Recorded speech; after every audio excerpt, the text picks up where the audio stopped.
Yo, yo, yo, yo, yo, what's good? What's good, family? Good morning to y'all. Good morning, good morning, good morning. It's your man, AC Star. What's good, y'all? Just came to holler at y'all for a few minutes, man, and check in on my people, man. Hope everybody is good in the building on this lovely April Fool's Day 2021. Remember when we was young? Peace, old breed, man. When we was young, April Fools used to be the shit, right? You would do some fuck shit and be like, for your parent get real mad, be like, April Fools, for you see that look on their face ready to kick your ass because did something stupid talking about April Fools. Remember that? Like, it's crazy how like old traditions are no longer like they normally used to be, like Halloween, April Fools. Those things people used to really take advantage of April Fools Day. It used to be I guess when you get older, it kind of loses its spunk, I guess. I don't know. But I just really haven't seen a lot of good April Fool's Day um I guess you would say pranks, right? I guess COVID was the April Fool's joke in 2020. So I guess we won't even fuck with April Fools no more.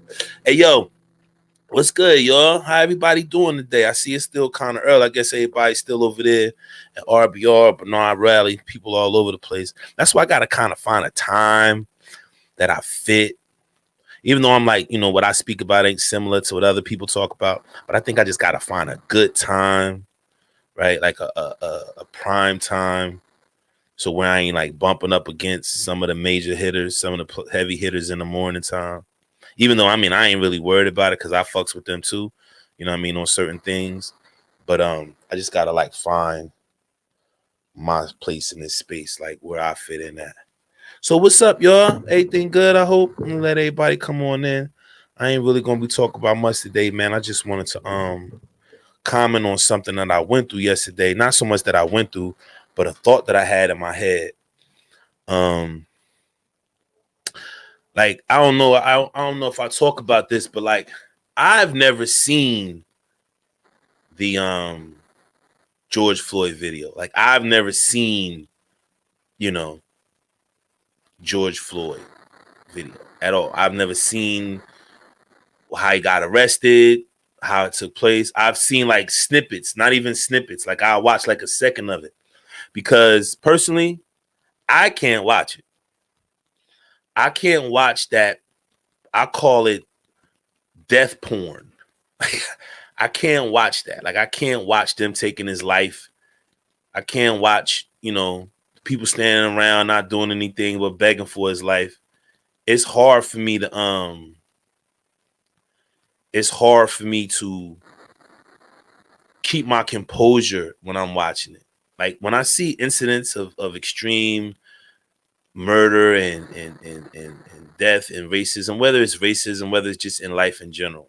But more importantly, when it deals with like interactions with the police or interactions with black people and law enforcement, like I can't, it's just something about it. I can't really freak with it like that. Like it's like it's hard for me to deal with it. I don't know what that is. I gotta learn what that is. Peace, Triple OG. Good morning, big bro. Yeti Black. You know what I'm saying? I gotta learn what that is. I gotta figure out what that is, right? That puts me in that position where I I feel like a lot of these incidents that I've been talking about in my shows, right? A lot of incidents with the kids and just a lot of incidents of racism. And like my thing is, I don't necessarily want to harp on it like to highlight, white people or bad white people. Like I don't, that's not what I'm trying to do.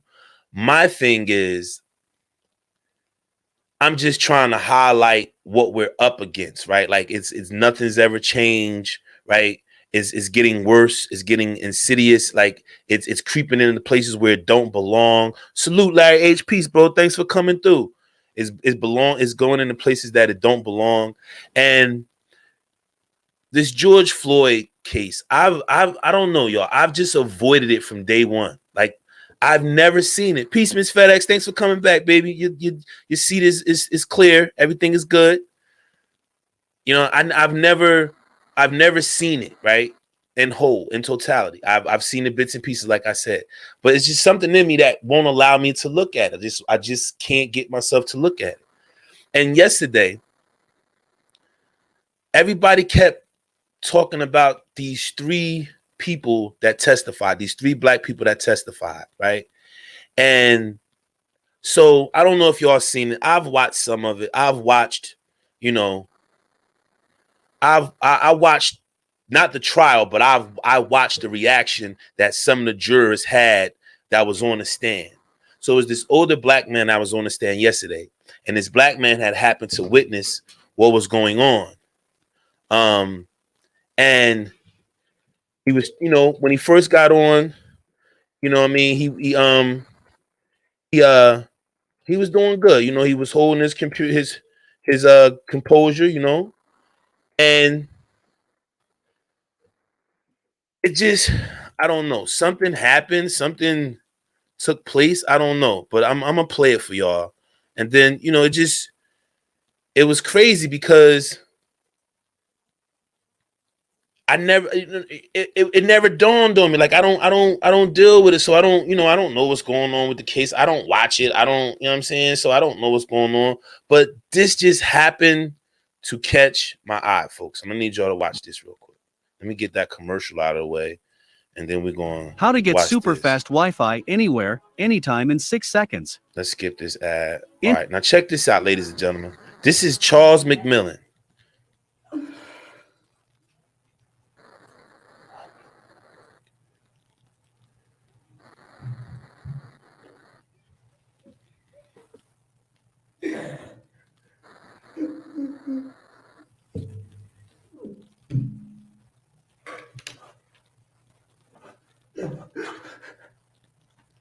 Oh my! I feel helpless. I don't have a mama either. I understand him. My mom died June 25th. Basically, what I'm saying, he can't win because once, like I said before, once police get the cops on you, you can't win. So I'm trying to tell him just cooperate with him. Get up if you can, get in the car. Go with him.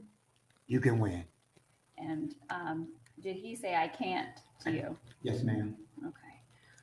And did you understand him to be talking to you? Yes, ma'am.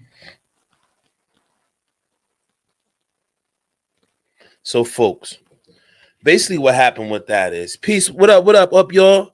Basically what happened with that was, that gentleman, Charles McMillan, he was one of the witnesses that was there on the scene, eyewitness that was there on the scene. And what happened is he was trying to testify, and he just couldn't do it. He couldn't keep his composure, and he just broke down. And the key word that I want to focus in on was the word helpless, right? And when I see these incidents and I see the George Floyds, the what's the name, Scotts, right? The Tamir Rices, the Aubreys, right? The Mike Browns, right? When you see these incidents, it's like you take it in, right? And you absorb it and you already know what it is, and it gets around in you. You know what I'm saying? What's good, Sweet Pea? Thank you, baby. And it gets around in you. But it comes to a point where you feel helpless when you're watching it. When we watch the what's the name, Scott, and we watch, or when we heard the secondhand stories, or when we watch my man shoot Jacob, what's the name, in the back. Like, we feel helpless because we can't jump through the screen. The people that's on the scene can't stand it because the cops like, move back, go back. So we can't even defend our people. We can't even defend their honor. We can't even say, hey, you killing them, stop, right? Because then we'll be involved in the case. Then we'll catch a case. Then they might do the same thing to us. So it's like all those people were standing there helpless because they didn't want to be George Floyd. their cries and pleas for them cops to stop and for George to adhere to what was going on, and him trying to, deal with his anxiety and deal with not wanting to go to jail, and the minimalization of what took place. And it was about a $20 bill. Like, how is all this going on over some $20 bill? Right? So all those people standing around with their phones out and they're videotaping it, and they feel helpless because they can't do anything about it. And now they have to live with that. They have to live with the trauma of this man dying. So when we watch that older gentleman, right? When we watched him, I want to play it again. I want to play it one more time. When we watched that older gentleman up there, right? He was sad. Like he was, you know what I'm saying? He was just distraught. He was distraught, right? And all his years of dealing with racism and dealing with everything, because you can see he's 61 years old. So he's been here a long time, right? He's lived a long time. So he felt helpless. And all those years, Tim Harvey, what's good, bro? Much love to my brother, Tim Harvey. And it's like all those years of him witnessing. Imagine how many times he's seen something like that. Imagine how many times he's been put in a situation where he's witnessed something like that. And in each time, he couldn't really defend the person, help him. So imagine his level of helplessness. How many times those little small paper cuts that I always talk about, those little nicks, when we see these events, how it's built up in him, and he just lost it, right? He couldn't keep himself together because he felt deep down inside he failed George Floyd. He failed him. I couldn't do anything. My words to tell him to calm down wasn't good enough. I'm too old and fragile and too afraid to engage the police officers and tell them to stop. So now all that guilt and all that shame and years of him probably exercising that same restraint came to a head in that juror's box. Came to a head. And when I seen that, it felt so unsettling and so sad, because it's like, what does his life mean that at 61 years old, he was crying like a baby? It just overwhelmed him so much that it sent him into an infantile or a young state with his emotions. And this goes to what I say about the overall picture of our existence here. It's like we're helpless to do certain things when we're put in racial dynamics, where it's a racial dynamic, and we see what's going on, and we can't do anything about it. We're stuck to just watch it, and we hope and pray that they don't kill the person or the person gets let free, right? We've all, if you're African American, right, and those that police get, when the police get behind you and you see those cherries, they could be going to a whole nother event. It has nothing to do with you, but you still get that sense of dread when they get behind you.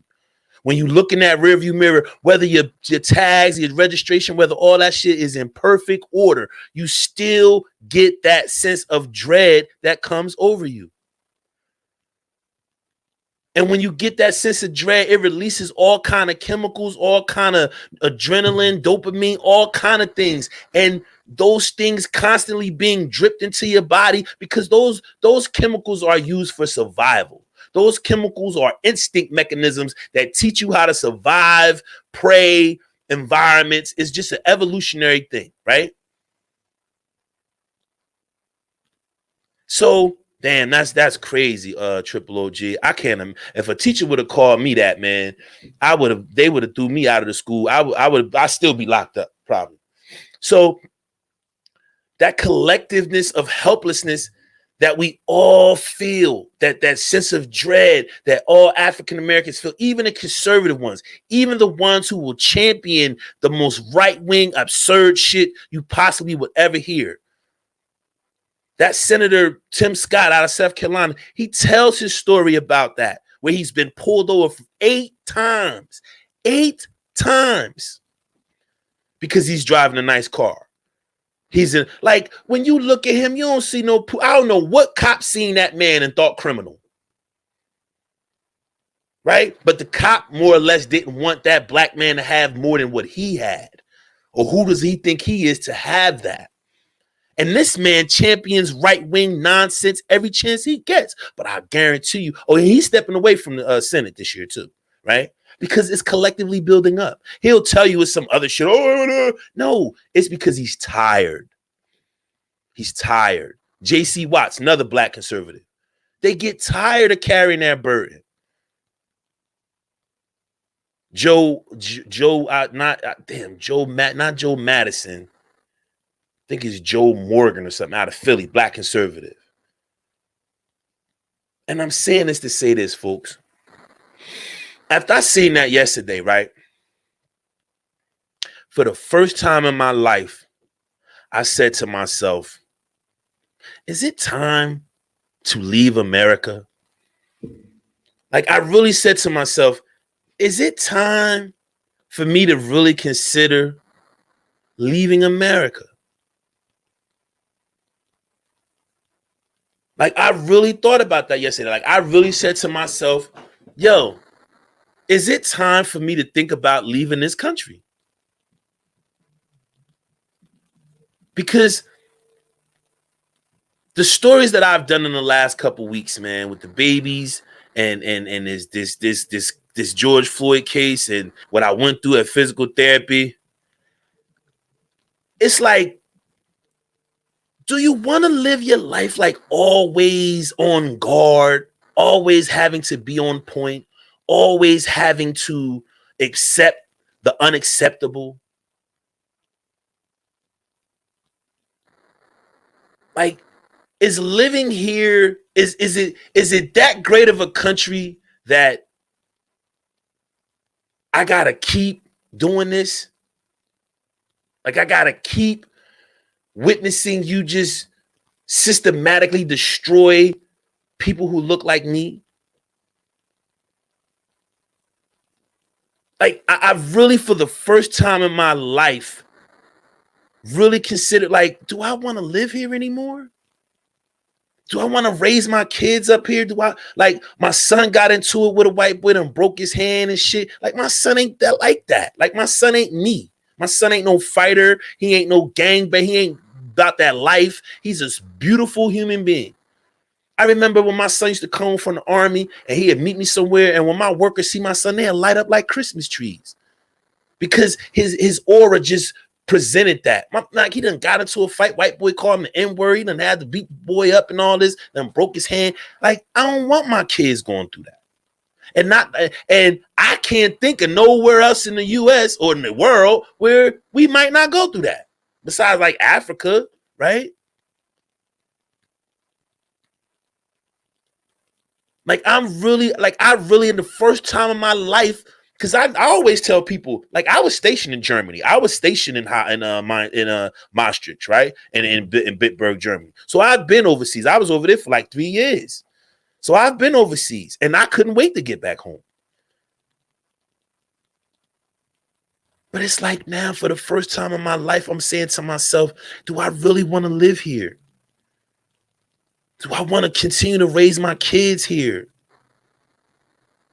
Do I want to continue to be perpetually afraid and angry and confused and bitter and embarrassed and ashamed that, you know, my people just in a bad situation, and no matter how much money we get, how much prestige we get, these people just don't care.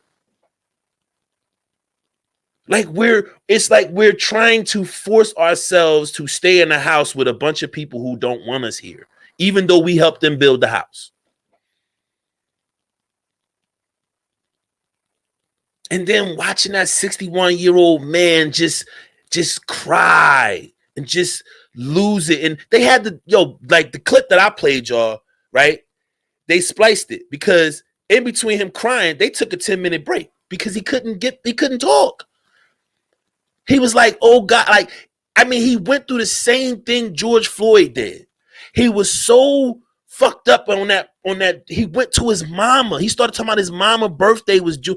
That had nothing to do with nothing. He just wanted his mama. He was just so beaten down by what he witnessed, and he just so overwhelmed by his inability to do anything and be helpless that he wanted his mom, just like George Floyd. Like, I mean, he literally was on a stand talking about her birthday, but he really was like, why, mama, why you ain't here? I need you here, mama. I need my mama right now. Like, it's so fucked up that we as grown men talking about we need our moms. I need my mama. Mama, where you at?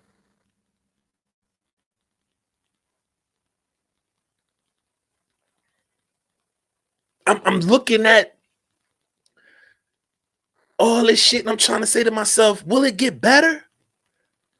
You got teachers having babies take shit out of toilets. You got teachers and principals and people who, now, you going to tell me that white headmaster didn't know when he had that young boy to bow to him, that he didn't know that shit was extreme nonsense? He belittled him. He embarrassed him. From what I understand, because I've never seen the video, so imagine this. You put your knee on somebody's neck for 9 minutes and you watch them slowly die. Like, what win are we going to have in this country? I mean, immigration is at an all-time high just about. So where's the place for Black Americans?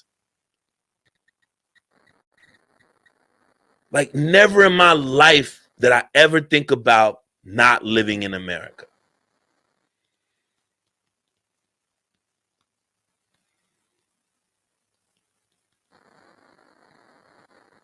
Never. I never thought like that. I never looked at my life like that. I never, ever, ever. But it's like now I'm really questioning it. I'm really like, yo,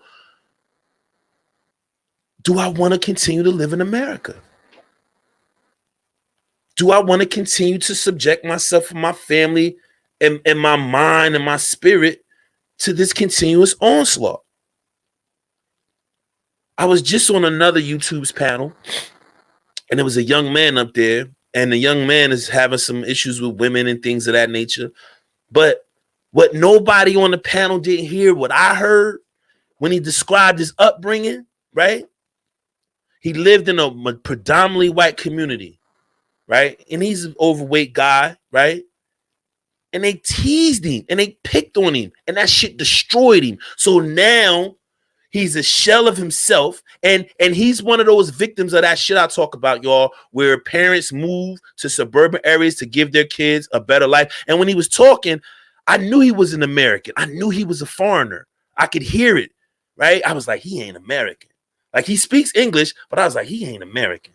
It's just something about that. His mannerisms, his like his parents are strict.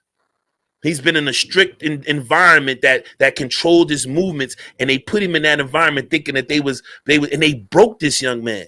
And now he around a bunch of Black people in the Black spaces looking for answers. And what I explained to him is, you start with raising your head up high and not letting the rejection of those white students and your white peers in your community allow to make that who you are, because that's what he's doing. He let that the traumatic events of his youth in that community is what has broken this young man, where he doesn't even have the ability to find a mate. His self-esteem is so destroyed by that community that he doesn't even have the wherewithal to go out and get a mate. He's trying to pick the pieces up of being rejected from that community that his parents put him in to be accepted. So now he over there with the pimps and players trying to figure out, how do I get a girl?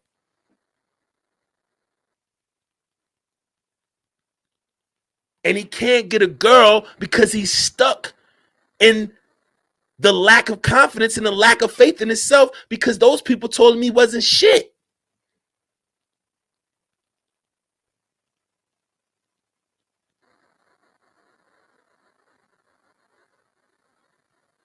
I don't know if I want to live here anymore. Joe Dub, I agree with that up, y'all. We need to reach. I mean, we know how we got here, bro. We know how we got here. But my thing is, where do we go from here? Where do we go from here? We know how we got here, bro. You 1,000% correct on that, right? But where do we go from here? Because I don't want to feel like this anymore, y'all. I mean, it's getting to the point now where I don't want to be numb to the treatment of my people. I don't want to be like, just another story, because that's what's going to happen soon. Soon, these stories are going to become so prevalent that we're just going to blow them up. Because I remember, like, growing up where I live at, right? It wasn't, when I was young, it was a lot of fist fights, right? Not a lot of shooting or killing, a lot of fist fights, right? And then the gunplay started happening in the late 90s, 2000s, right? So, you know, when somebody got shot, I was like, oh, somebody got shot. Wow. But now when somebody gets shot, it's like, so what? So now, shootings every day because nobody care. We numb to it now. They become so prevalent that it's like, whatever. Oh, did they die? That's the question you ask now. Did they die? Before you be like, where they got shot at? Ooh, wow. It would now it's like, oh, did they die? And then you'll move on. Oh man, you know my kids did it. It's like just numb to it. And I don't want to be numb to murder. I don't want to be numb to racism. Like, I've never, ever in my life ever thought about it. But yesterday after I seen it, I really stopped and I paused and I was like, yo, do I want to continue to live here? Do I want to keep, because I'm starting to put it together like, wait a minute, man, like I'm not in the end because I'm not going to play the game. So I need to go find me somewhere where I could be the best me and I'm not worried about playing a game. Jerome Whiteside, what's up, my brethren? Peace to you, bro. You was heated earlier, brother. You was heated. I feel you. It could get personal sometimes, my G. It could definitely get personal sometimes. But you a good dude, man. So keep doing what you're doing, man. Keep pushing through. You know what I'm saying? You identify them. You know what I mean? You know who they are. So you just got to keep pushing through. Real talk. I ain't know you was a real G like that, but you a real one, my G. Real talk. So, yo, like, it's like, what do we do? You know what I'm saying? What do we do? See, it's crazy, right? Because when I went, you go to college, right? I didn't go to college thinking about urban planning, I didn't go to college thinking about that. I went to college because I was just trying to run away from the street. And that was a good place to run from the hood to university. That was an excellent march. I met my wonderful friend Antea and, did what I had to do. Right. And so it's like when I got there and I started taking classes, when I got to classes that dealt with urban environment and building and all that, right?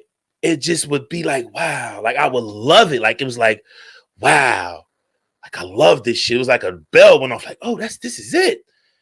Like anytime they talk about development or building properties or commercial properties or building the urban environment, how cities were made, how open spaces, parks.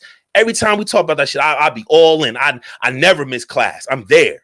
I never missed a sociology class, not one. My urban design class, built environment, I never missed one because that was my shit.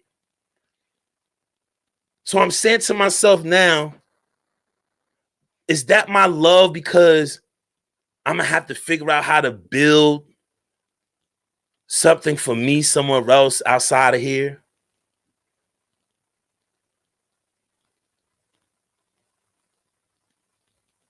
Listen, Beaver Hunter, whoever you is, whether you're Voodoo or because you come from either RBR or Maurice Duck's channel, I don't care. You 9 times out of 10, you probably some terrible white person. So I don't care what you think. If you're listening to it, you'll understand it.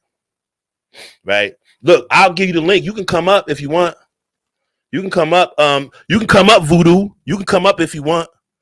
You can come and see. This is the thing, Mo. Like Mo, if you in the clouds, Mo, Kelly. These are your people. These your people that y'all have over there thinking that they cool and they with us. These are your people. Because these people only know me from coming to your channel. This person wouldn't randomly run into me. Because it's probably either Voodoo or I don't really care who it is, be honest with you. But this just shows that what I'm saying is stinging them, it's burning him. That's why he in here. I don't have no problem, sir. I'm good. I'm blaming whites for the shit we physically see. I'm blaming whites for putting his knee on George Floyd's neck and killing him, for shooting Tamir Rice. Right? That's what I'm talking. I'm talking about real actions. See, that's what's wrong with y'all. See, y'all so weak in y'all argument that y'all do the same stereotypical shit, right? Y'all say the same stereotypical shit. Oh, you victims, you blaming whites, same shit, right? And nobody's a victim over here. See, nobody's a victim over here. See, the thing I'm trying to stop from being is a motherfucking revolutionary and hunting down people like yourself. See, that's what I'm trying to do. I'm trying to stop from being that. I'm trying to stop from scarring my family from me going out here hunting down people like you, Beaver Hunter. See, that's what I'm trying to avoid. So when I'm having this conversation about leaving the country, it's because I only got one or two options. Either leave the country or come start hunting motherfuckers down like you. One or two options. I just can't stand pat and keep watching it. That yeah, and I know Voodoo, it's you. You ain't gotta come in under no new name. It's you, and you're a racist cracker. That's why nobody fucks with you. You're a racist piece of shit, and the only people that put up with you is Mo and BMT because they hate being black. You know what I'm saying? That goes the same thing with George Zimmerman. Up y'all.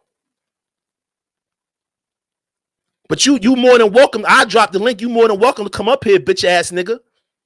I ain't got no problem with it. I love coming at white people like you. I love showing the world that you an ignorant trailer piece of shit like you truly are. I love that. I love exploiting you idiots for who you are.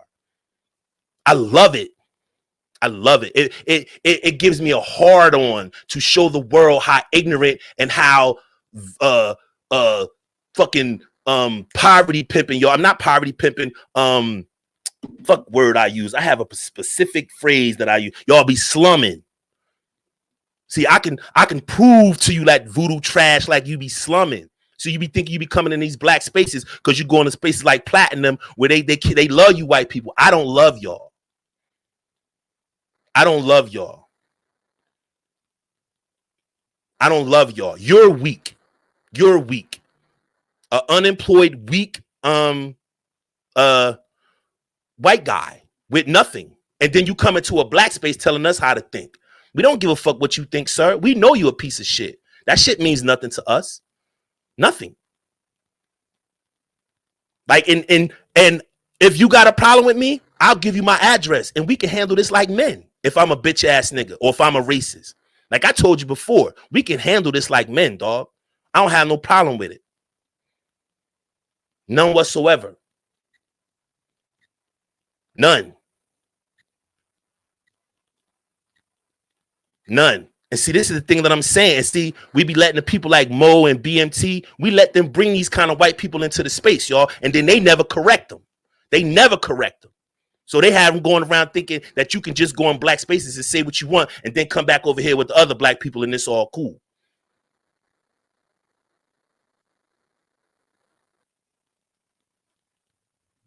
Right. And he's ignorant. Like, and the crazy part about it is this is a white guy that's always trying to show you how much black information and knowledge he go, and he be butchering that shit. Butchering it. Want to be black bad as hell. Bad as hell. Going to ask me one day, what's Egypt? Why is there such thing as Egyptology? Motherfucker, because they were a unique, optimal civilization that people want to study because of how great they were. That's why. And blame white people because they're the ones who started Egyptologists. They're the ones who started it because they wanted to study exactly what the fuck was going on. I can say whatever the fuck I can say whatever the fuck I want. You're not gonna stop me. YouTube's not gonna stop me. Nobody's gonna stop me. I will say whatever the fuck I want. Fuck you talking about? I will say whatever I want. See, because unlike you, I can articulate my position and people can coherently hear what I'm saying. So you can't do that. So you just come in the chat talking dumb shit because you're a frail white guy with a frail ego.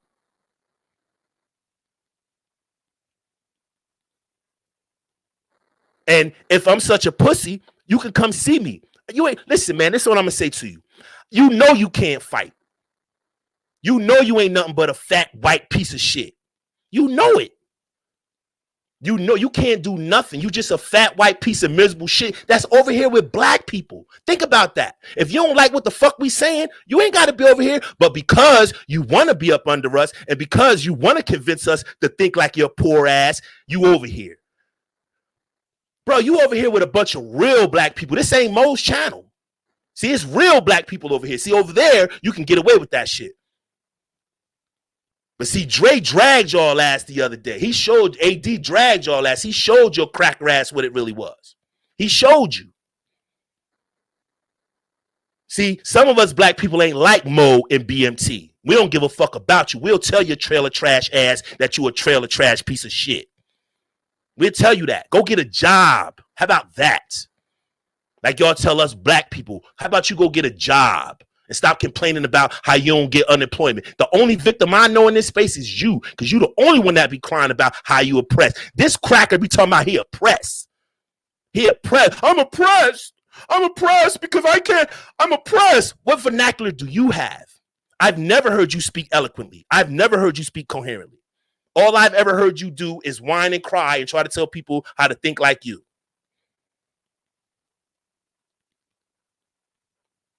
And I don't have no issues. See, if you was listening, motherfucker, you would listen to what we saying. But because you don't listen and because you're a racist piece of shit, you're going with your racist trope. Because I don't have no issues.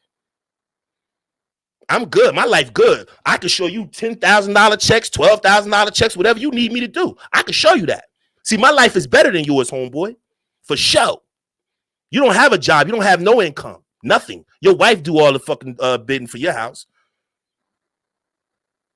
No, you talk about how you're oppressed. I've never talked about. See, this is the thing with white people. They're so lost, right? And they're so stuck in their fuck shit, right? And the shit, the propaganda that they've been taught to say to black people that they can't even get out of it. Like, even if you present the information and you showing them and you don't even use the words, all they know how to do is say dumb shit. Now, this is a motherfucker who be on Mo. You could go any Mo, you could tune in any Mo show, any of them, and you'll hear this piece of shit on there talking about, I'm oppressed. The Biden administration won't let me get unemployment. I'm oppressed. The mask. I'm a musician and I can't go play my music because I'm oppressed. I can't go do my band stuff because I'm oppressed. Oh, y'all black people ain't the only ones that's oppressed. Us poor whites is oppressed too. Oh. Any more video, folks. Go to Maurice Duck's channel. Look up Voodoo Trailer Trash. Anytime he's speaking, he's crying and whining. Either about how some white trailer trash bitch treated him or how his trailer trash ass can't get up off his ass and get no bread. Poor guy. So he comes over to the Smart Black Guy's channel and says, I'm going to argue. I'm going to pick a fight with him because I'm dumb as fuck. And I'm going to show him. You can't show me nothing, my man. You dumb as fuck. No, I'm not going to ignore him. I'm going to be on his ass. Oh, homo. I'm going to let him feel it. This is a poor white dude, y'all. Y'all see how RBR, y'all see RBR poor, right? So y'all see how when RBR act, this is the same thing. This is poverty speaking. Those are poverty tweets. Those are poverty chats. Right? It's like, this is a white man that's coming over here telling us, oh, it's just one white guy. Don't look at it all like this. This is a motherfucker who was going to Washington, D.C. on January 6th. He was going there, y'all. But because his wife wear the pants and she the boss of the house, his bitch ass had to stay home. I'm still on topic because the topic is white people and you're white. So I'm still on topic. See, this is what I'm saying. You didn't get me off point. See, that's what I'm saying. Like, you're weak, dude. Like, you're a weak white man, a poor, weak white man. That I'm still on topic.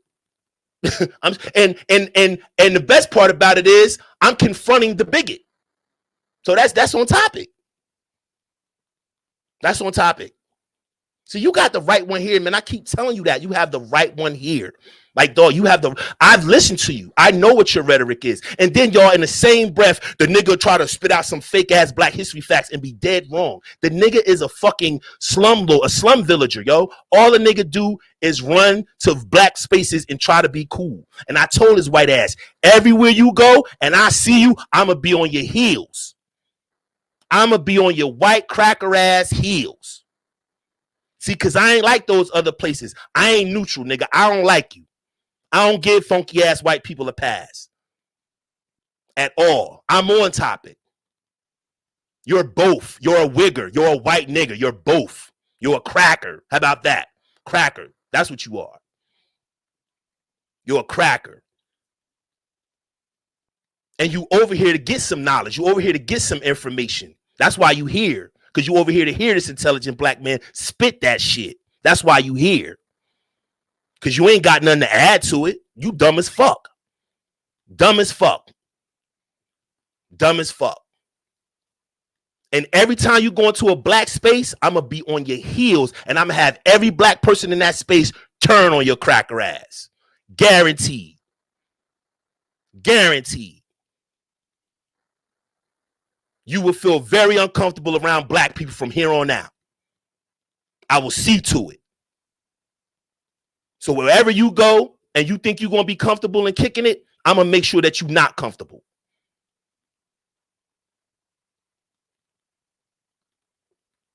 That's right, Mo. I'm talking about you and your racist ass homeboy, voodoo trailer trash that you allowed to be a racist piece of shit. So now he think he gonna come in Black spaces and be a racist piece of shit because you allowed him to do it.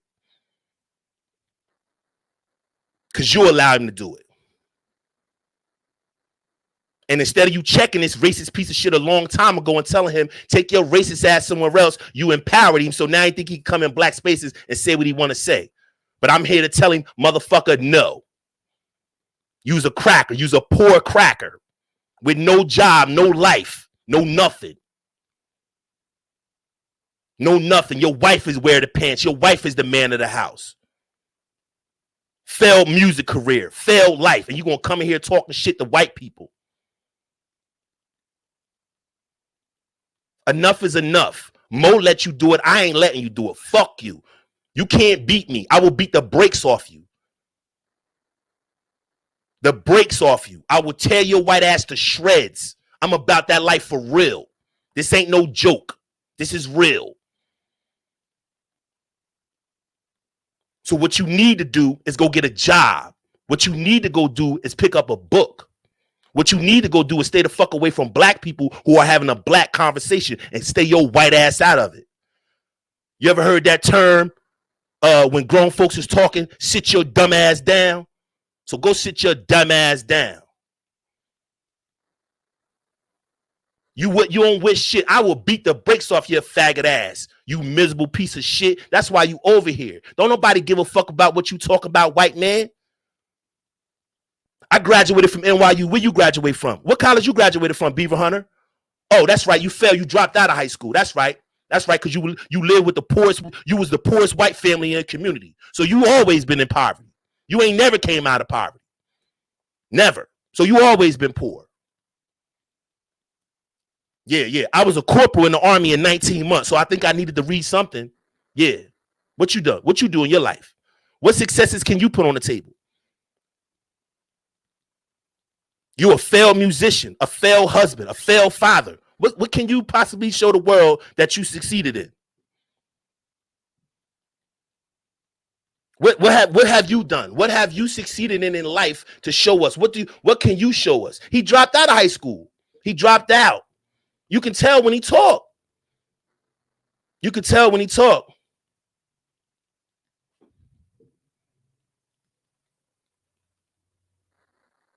So anyway.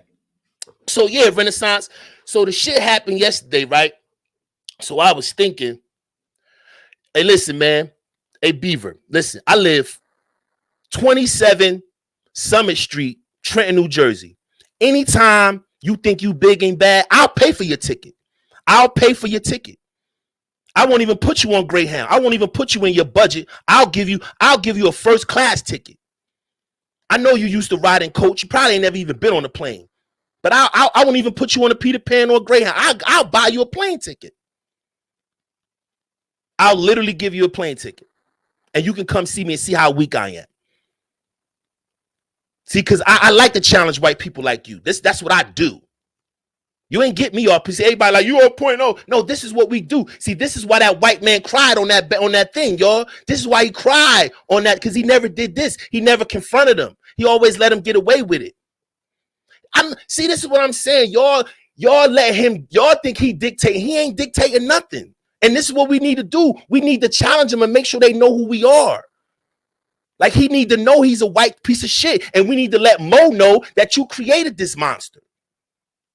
That you allow white people like this to come in your space and then they feel comfortable doing this instead of you checking them. See, this is all you and BMT. This your shit.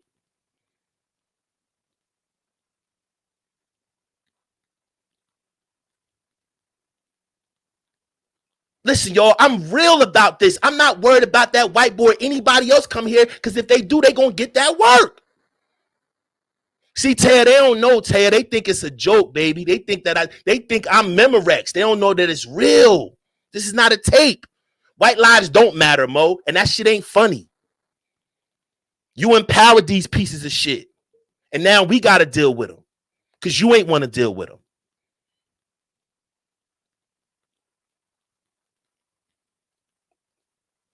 And I want this white boy to know, nigga, I will put your balls in your mouth. Straight up. I will put your balls in your mouth. Mo, this your fault, Mo. This your fault. We got to put up with this because you put up with it. You brought these people here. White people ain't cool as hell. He cool as hell. You know what? I'm going to get both of y'all out of here, matter of fact. Peace, Mo. Peace, homeboy. Y'all be good. So, yeah. So we see why America is the way it is. Because people like Maurice Delp, they help white people and talk shit about black people. See, I tried to reconcile my differences with Mo because Mo a black man, but I'm good off that shit. Fuck that shit. Fuck that shit. I don't want fuck that. So back on topic, like I was saying. So, yeah, yo, I never just the accumulation of things and what's going on, shit like that. Like, it's just, you know what I'm saying? It's just, like, I just never thought of not living in America, but like shit like that, like, why should we continue to subject ourselves to this shit, man? Like, why? Like they collectively don't want to take responsibility. You know what I'm saying? Individually don't want to take responsibility, right? It's crazy.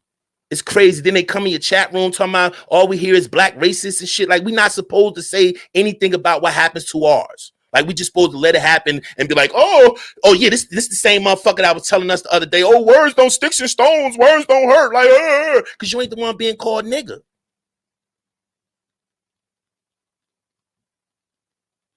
See, it's not you that the shit is being directed at. So of course you're gonna tell us, oh, just blow it off. Like, that's what they tell us, and we collectively do that. We collectively, you know what, man? I gotta go to work tomorrow. I ain't trying to lose my job, man. Fuck all that. I'm gonna let them do that.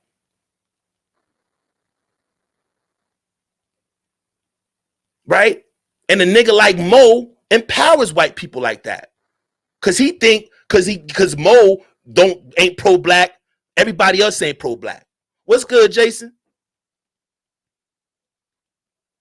See, Mo need them. I don't need them. Like, Mo and BMT, they want their numbers. See, because they know, if you get white people on your side, your numbers go up, they donate. Ain't none of them ever got to donate to me. Mo ain't my people. That's over with. We can forget that. And you can have a show. You can talk about me. I'll never come back to your show. We cool on that. I'm cool on that. I'm certainly cool on that.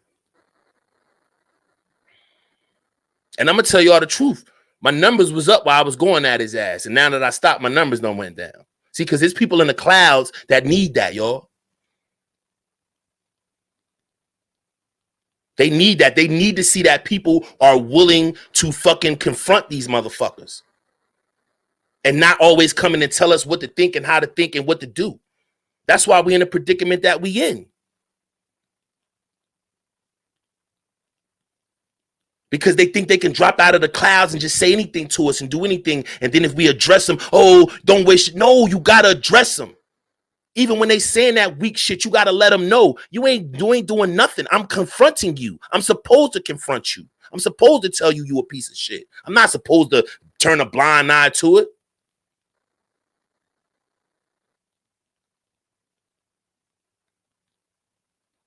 Listen, Mo, you can make a video about me. I tell you, I'll come to you too, nigga. And Mo, you're a homosexual. I'll come to you too. I never wanted to say this, but you're a homosexual, right? Stop running around here like you a straight man. You're a homosexual. You're gay. So just go be gay. Go call woke and y'all get it together. So if it's on, nigga, it's on. You can't do nothing to me. You ain't no gangster. You ain't tough. You a fat, gay fucking coon, nigga. That's what the fuck you are. A fat, gay, self-hating ass nigga. That's what you are. So if you want to set it off, nigga, you can set it off. It's on. You fat, gay, fucking white apologist. It's on. You can't even talk, nigga. You're going to stutter through the whole goddamn thing. You don't even make no sense with half the shit you saying. So go on over to Mo when he fire up the live and listen to that fucking mumbo rap he about to spit. And watch him suck all those white people dick.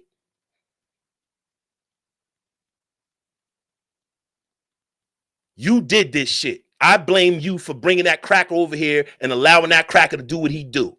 Free the Green, what's up, my G? Enough is enough. Enough is enough.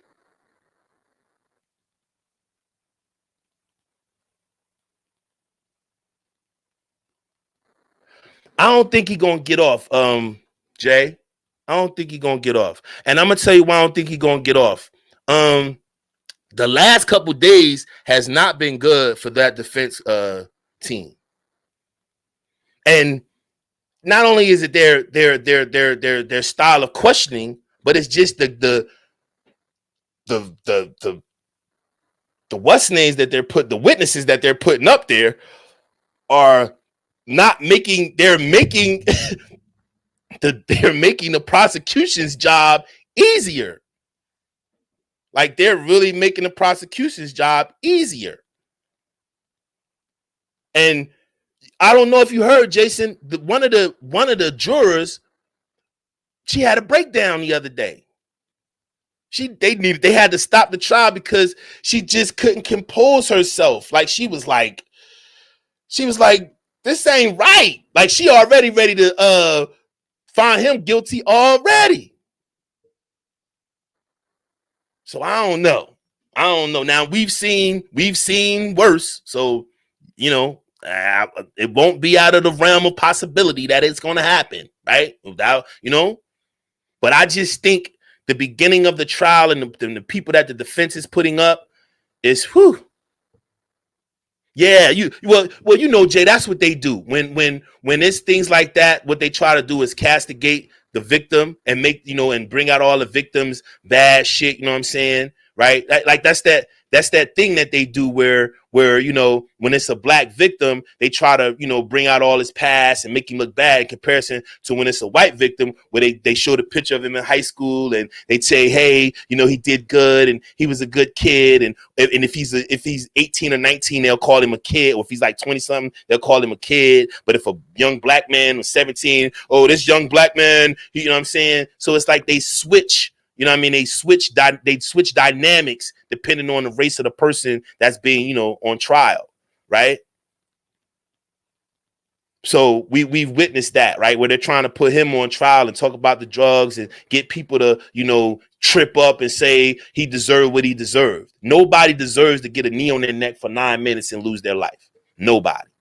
Everybody want to talk about the past crimes he committed. He served his time. If he was on a run and he was free and never went to jail for it, then I would feel something. But he served his time. So we can't hold him accountable forever. If he gave his time to the state, then he did what he had to do. Right? And the thing is, now, when you look at this case, I don't think Minneapolis want to deal with a non-guilty verdict. That would be almost nuclear. They would destroy that place, man. They would tear that city to pieces. That city wouldn't last if they did that. You would have people from all over coming in, tearing that up. They would lose their shit.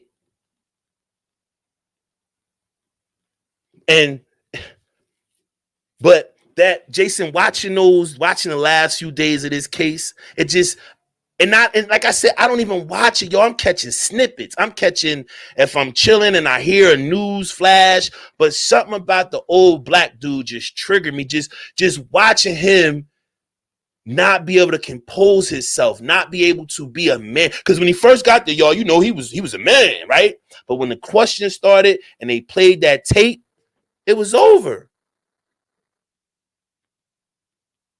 It was over.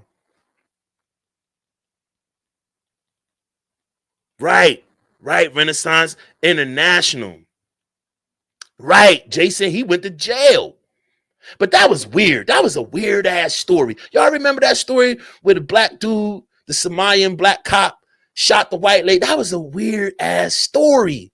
It was something else behind that. That's like that Amber Geiger, Jotham Bond. It's something behind that. It's definitely something behind these things.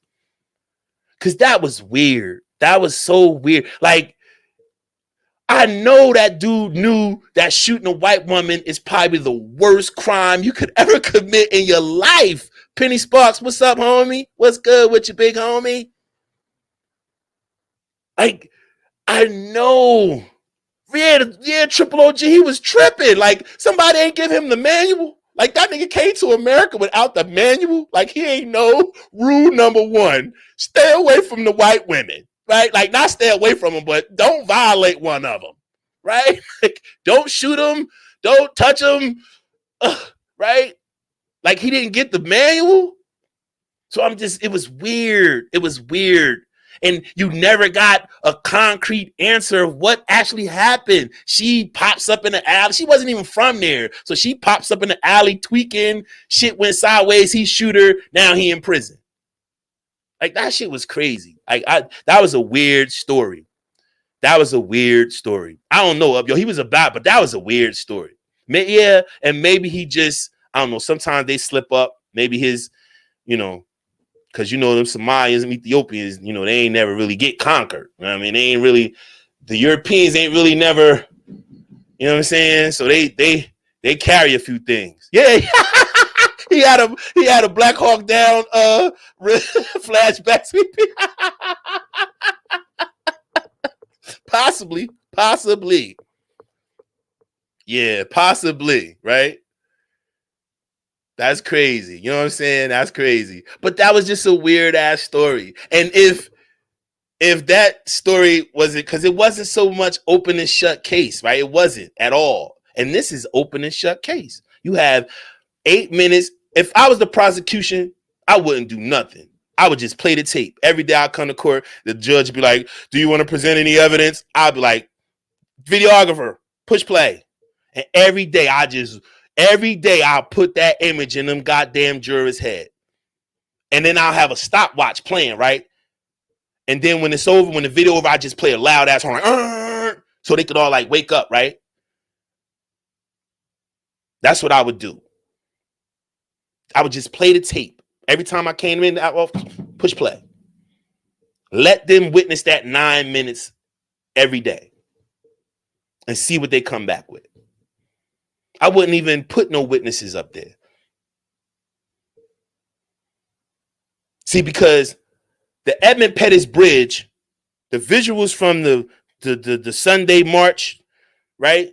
That's what changed. That changed a lot of things for us, right? because the world seen it. It was the revolution was televised. And the world seen this case. And it sparked the up, because the reason why the George Floyd case did what it did, because those people never believed us. See, they was like the voodoo. They was like the dude who had to create a troll account to come into my live. They was like him. They didn't believe it. They thought when we said it, we was just making it up. Right? See, because he one of those ones that see all these guys in this space that man, I ain't pro-black. I ain't no pro-black. I ain't no pro-black. I like white people. They my friends. Yo, I've had some very influential white people in my life. Very influential. Very. And I thank them for all that they poured into me, all the knowledge, wisdom, and understanding that they poured into me. And I'm grateful to them for that.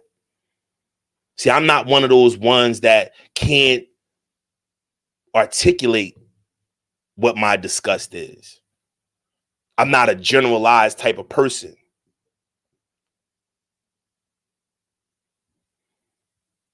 But the world didn't believe us. And that 9-minute video, they had no choice then, because now you got to see, you can't ignore it. See, there wasn't no cameras around when they used to have the lynch picnics, right?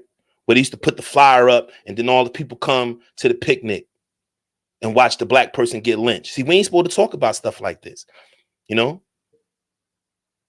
That's what the white guy who came in here and crashed in from the cloud, that's what he came in to crash and say. Don't talk about white people. Don't talk about us. Don't lump us all in. I like you black people. I never said that they don't know what they've done to us. That's not what I said, up y'all.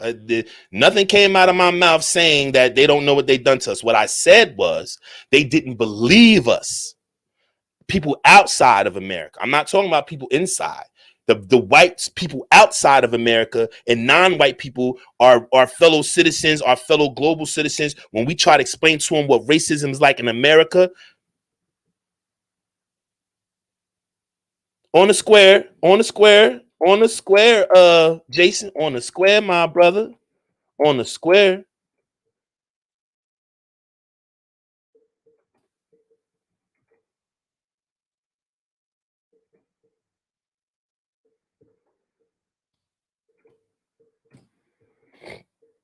Yeah, I wasn't saying that. I was just saying that they, you know, and this is what the George Floyd thing did, right?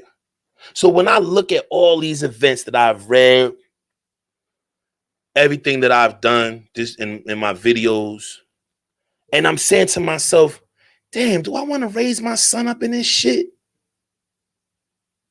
Do I want to continue to raise my kids here, like, and with these targets on their back and happen to come unnecessary obstacles and shit just to be normal like everybody else? Like, do I really want to give my son to talk? Do I want to give my 9-year-old son to talk like I had to give my 21-year-old and my 25-year-old? Do I really want to sit down with him and be like, now listen, son, you got to keep your hands on the steering wheel. Yes, sir. No, sir. Like, do I really want to do that to my baby? Do I really want to put that fear in him? Whoa, what's good? Whoa, you finally showed up, motherfucker. Dang, whoa, what's up with that? It's only your second time coming in here. What's up with that, bruh? You know, I fucks with you. It's only your second time here. Well, I'm watching, nigga. Right? Like, do I really want to do that to my son? Do I want my son, you know what I mean, to have that double consciousness the boys talk about, right?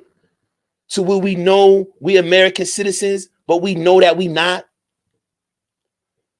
Like, that shit wears on you, y'all. Okay, all right, good. All right, that's a good excuse, woke. That's a good enough excuse. Because I can't say you're lying, right? Because if you're in the clouds, you're in the clouds. So I gotta take it for what it is, bro. I gotta take you for your word, bro. Gotta take you for your word. But do I want them to grow up with that fear and grow up with that animus, right? when you in the car and I remember one time, and it's crazy, right? Because I remember one time we was in the car and like where I live at, Tuesdays and Thursdays, state boys, they just rolling, pulling black people over, rolling. And I remember one day my baby made a comment like, "Oh, did they go? It must be Tasty Tuesday." Like my 7-year-old in the car talking about it must be Tasty Tuesday, where he's already familiar with the fucking police patrols. He already at 7 years old can see a state police car and know what that's about. No other race of people has to deal with that shit but us. We're the only ones that's got to have this talk and do this and do all this extra shit just to live normal, just to live a regular life. Facts, Antea. Facts. If I stay, I got to give him the talk, because the talk is more important than telling that nigga to put a condom on. Both can be deadly, right? Because you can either get a baby or AIDS, because child support is deadly. I don't know if any of y'all ever been on it, but that shit is deadly. Right? That's and think about that. That's double consciousness, Taya. I gotta be safe, but I gotta be extra safe on this side. We're like, talk, I'd be like, I gotta give them the talk first, then the birds and the bees. Where should it be? I give them the birds and the bees and them give them the talk later. But I can't even give him the birds and the bees first. I gotta teach him how to be on guard, right? For his survival.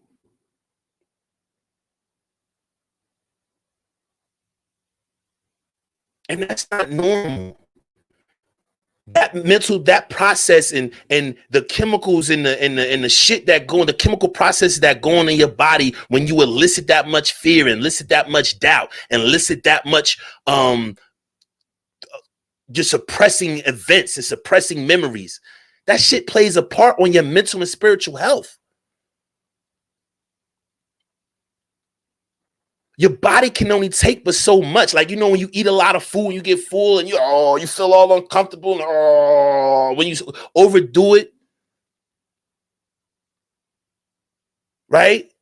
And you get all uncomfortable. That's the same thing with this shit. We're full. I know I am. I can speak for me. I'm full.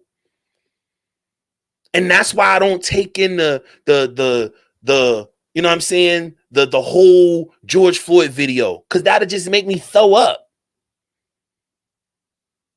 That's why I'm just nibbling on the stories about the babies and shit, because, right, I'm not taking it all in and then I'm giving it back out to y'all. So I'm not even keeping it in. I'm giving it back out to y'all.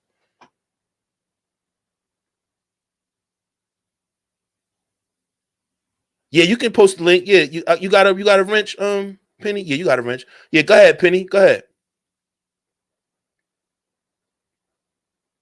Right. And then, like all this killing and all this shit with our young people in the street and shit, they done created these rap labels and these young boys going at each other. These rap labels that made them rich and made this drill music all famous. And now they out here killing each other and making records and laughing about it. Like, I watched this shit on TikTok and I'm saying to myself, man, when you little niggas get to prison, do y'all know what's about to happen to y'all? I don't give a fuck what gang you claim. You niggas is 5'5", 100 pounds. You niggas about to go and be in the building. If you kill somebody for life, you about to go be in a building with niggas that's like 6'6" and been there forever. And they don't care about your gang affiliation.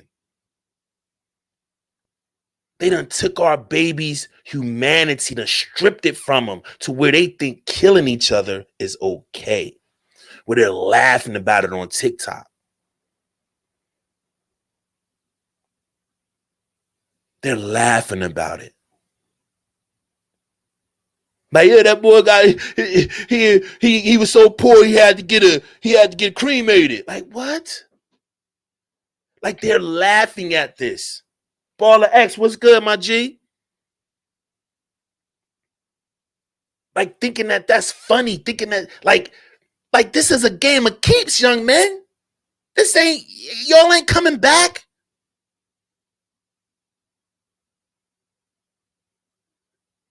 Like, y'all ain't coming back after this. Like, this ain't, you get caught, you going to jail for life. Y'all shooting people with automatic machine guns that's bigger than y'all, that got more kickback and breaking y'all little ass arms. And they just, you know, the young King Von, like, man, if y'all go on TikTok and y'all follow that King Von shit, and oh man, that shit will break your heart. I can't, who is the parents of these kids, man? That shit will break your heart. I mean, and they like, yeah, I gotta do what I gotta do. Like, they really about this shit. I'm saying to myself, like, what the fuck do y'all get out of this shit? Like, where's this going? If all y'all dead, who gonna get the money? Who gonna have all this shit y'all talking about if y'all just kill each other? And nobody at the record label saying, yo, look, man, we can't put that record out. Look, man, we're not gonna help you promote that. They like, yeah, make another one. Make another one. And another one. And another one. With Khaled.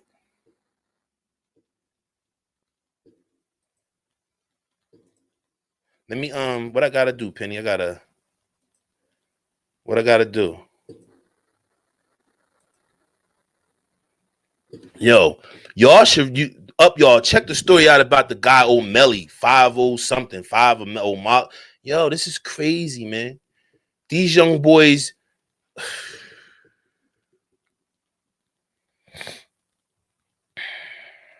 I don't want to live here no more, y'all. I ain't even gonna lie to y'all.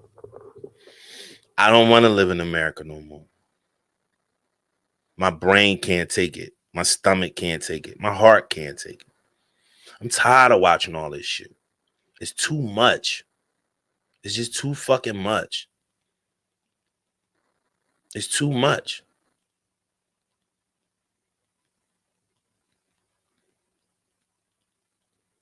Like, our babies is out here getting shot and killing each other, 15, 16 years old, going to, I mean, they just soulless, right? They soulless, right? And it's because we all had to be numb to our environment. We all had to be numb to what we go through in this country. Everybody think we got it easy here.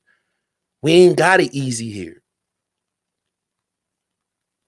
This shit is fucked up for us. This shit ain't working for us.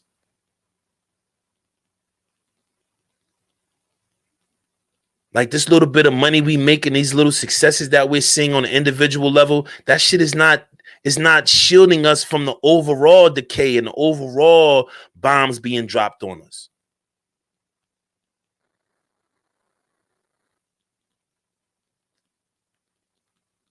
And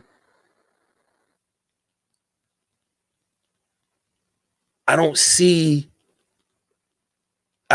nothing in the future that's going to stop it. I don't see nothing in the works that's going to address it. I don't see anybody that's going to stand up and address it. I don't see anything. I just see it's continuing. And now that the Asian situation is the way it is, our needs and our issues are going to get pushed to the back. And it's not going to be a political party that's going to do it. It's going to be the media that does it, because they're the ones that's hyping this up about the Asian thing. Not to say, it shouldn't be highlighted if they feel the need to highlight it, but our issues are going to go to the back burner.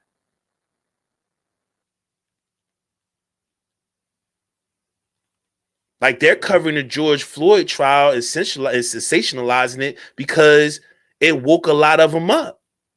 And even they breaking down on TV, like the Brooke Baldwin lady, she broke down on TV. Know why? That was built up guilt. Like, damn, this is fucked up. This is fucked up. Like, we really give these people a hard fucking time.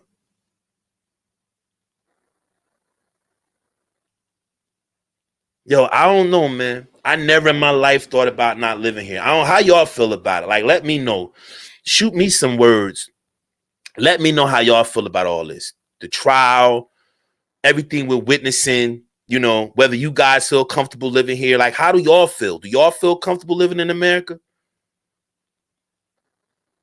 Do y'all feel comfortable staying here? Penny, I'm trying to play it. It won't let me, play it. Let me see. Yeah, it won't let me play.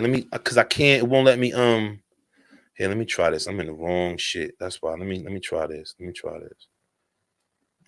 this.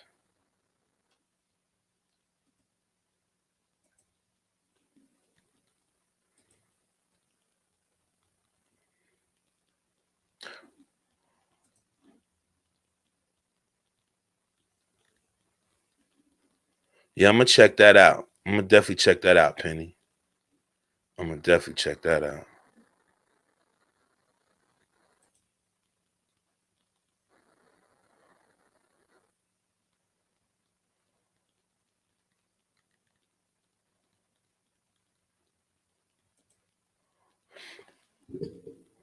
All right, I'm gonna play the beginning of this real quick, y'all. I want y'all to hear this.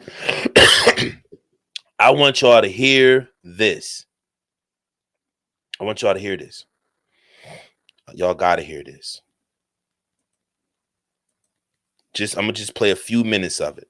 Law here, and it would be my law, or either I'd die, and I'd probably wind up dying anyway. But I mean, my thing is, and because they did away with the guns, blacks would take over, period, and you do away with the blacks. It's like on Lafayette Court. You go down through there, and it is. And you go all these other different places, and you kill every one of them. Women, children, babies, you kill them all.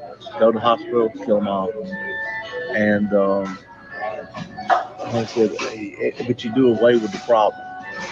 And then you got a town that the National Guard wants to come in, they'll wind up killing you, but at least you've done away with the problem. The plainest Jane. This is one of my favorite comments here. She says, I love. Y'all heard that, right? Y'all want to play it again? I'll play it again if y'all ain't hear it. I'm going to play it again just in case y'all ain't hear it. I'm going to play it one more time just in case y'all ain't hear it. In Georgia, they'd be some law here, and it would be my law, or either I'd die. And I'd probably wind up dying anyway. But I mean, my thing is, and because they did away with the guns, blacks would take over, period, and you do away with the blacks.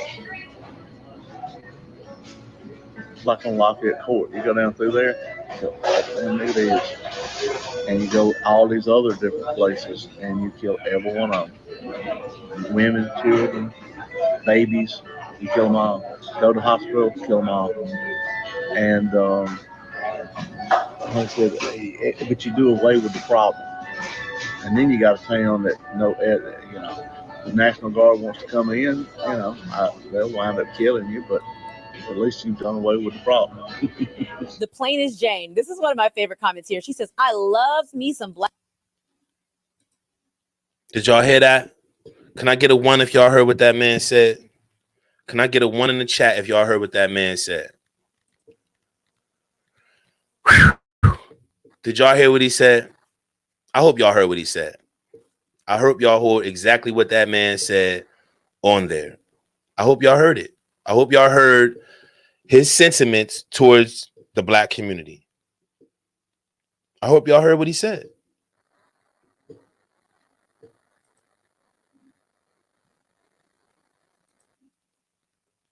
I mean, he just pretty much summed it up what it is. He pretty much told us exactly what's going on, how they feel about us, right? Like, that's their plan. So you think he the only one that feel like that? Did y'all hear the police officers in Wilmington, North Carolina, who was fired for echoing the same sentiments? Let me get a 1 in the chat if y'all heard it. Good looking out, Joe Dub, Tim Harvey. If y'all can, can I just get a 1 in the chat if y'all heard what that man just said? And another question I have, do y'all believe that this he's a one-off, right? Like he's just one person that feels this way. Or do y'all think there's a majority of them that feel this way? Like if we just look at Trump supporters and we just look at all the shit that we went through with Trump, right? All those people that supported Trump feel exactly how that man feel.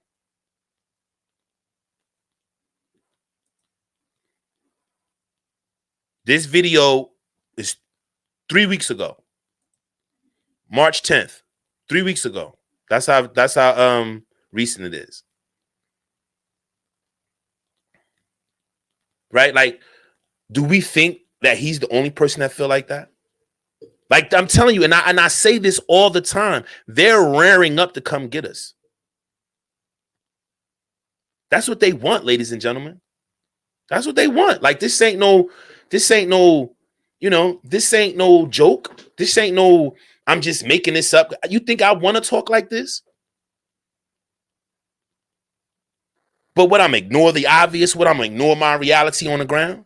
That this is what we're dealing with? Think about that. He said exactly everything I've been saying in every show I've been presenting. He's echoing exactly what I was talking about. That these people actually conspire to do this shit. And he's not in prison. He vocally said, yo, this is how you do it.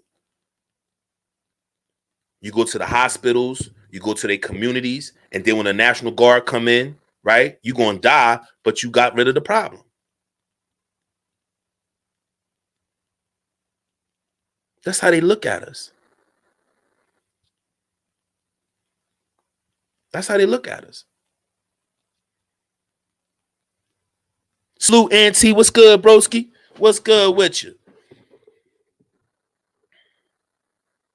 Right?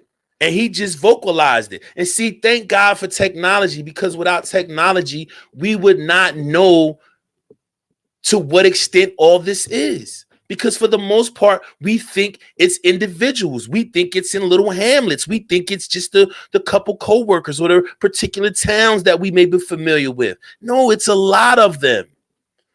Dwayne, my brethren, peace, brethren. It's a lot of them. And I didn't even see that tape, right? So add how I already felt, right? Now I have to add on what Penny brought to the table, right? So that just only increases my feeling, because it's like, are we prepared for them running down the hill on us? Are we prepared for that? Like, see how easy the one went into the supermarket and shot the people. The other one went into the Chinese place and shot the people, right? And Dylan Roof went into the church and shot the people, right? Are we prepared for that?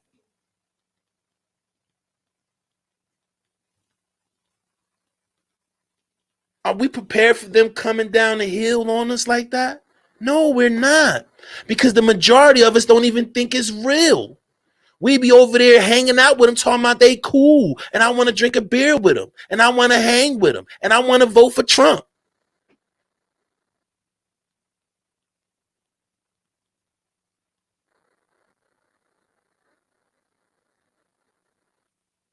Right? Like, it's, to me, it's strange that they are so ready to come and tell us what we're saying is wrong and all this, that, and the third. But then when we present shit like that, they be like, oh, well, he's just a fool. Oh, that's just one person.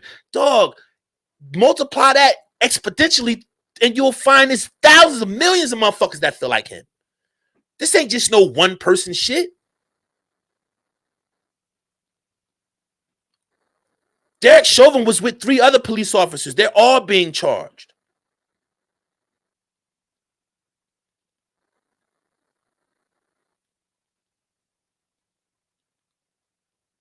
Salute, Don Cato. What's good with you, pimpin'?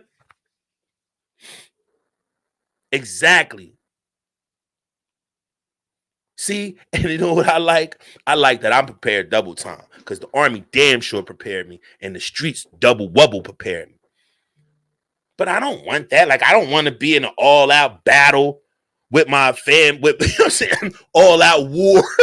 You know what I'm saying? Like, and you know what's crazy? Because my kids was laughing at me, y'all, when I was telling them this summer, we about to train, we about to get in this basement, we about to be doing exercises, we about to be learning learning basic marksmanship. We about to get on point. We ain't about to be out here off point, off base.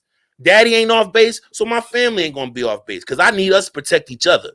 I'm gonna do the heavy lifting, but I need y'all to be able to follow up best y'all can. See, and my other two boys went in the service too. So me and my family gonna form like Voltron. So when you step on my porch and you see that water, best believe that water is just not water.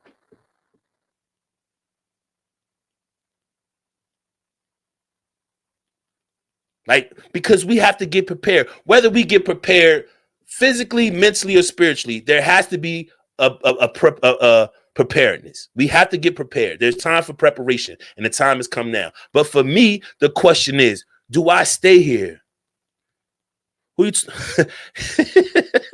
Kevin Kelly, what's up with you, brother? What's good with you, bro? What's good with you? Who you talking about, bro? Who you talking about? Who heels you on right now?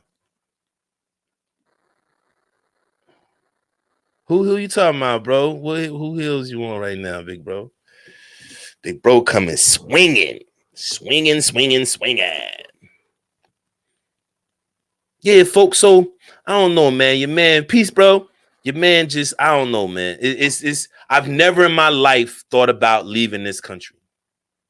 Never. I never thought about living anywhere else. I always thought about doing big things here. You know, I got heavy dreams here, you know, things to do in my community to make my community better, right?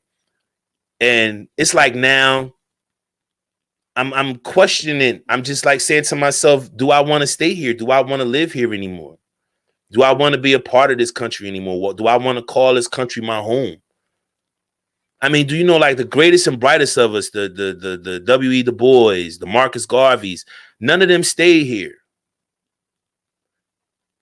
You know what I mean? Kwame Ture, a.k.a. Stokely Carmichael, right? A lot of our great Black freedom fighters left the country. They didn't stay.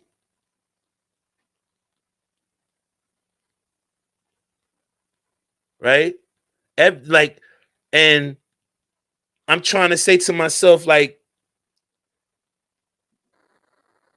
how do I reconcile it? How do I look at what my people is going through, and how do I look at my aspirations and try to merge the two? Or do I go somewhere else and create something for what African Americans who feel, you know, just jilted by this place, you know, or do we build something here? I don't know. What do we do? Do we continue to struggle through this? And do we continue to align ourselves with this and integrate ourselves into this? What do we do? Where do we go? Like, for me, where do we go? Do I have a conversation with Kevin Kelly about, yo, tell me about Jamaica? Do I ask Dwayne, tell me about Trinidad, right? Do I ask my Bohemian friends, yo, my boys, because I got a homeboy just moved to Virgin Islands, right? But this fool stay up here more than a little bit. Like, he took his girlfriend there, which is now his wife, to meet his family. When she got there, she was like, I don't never want to go back to America.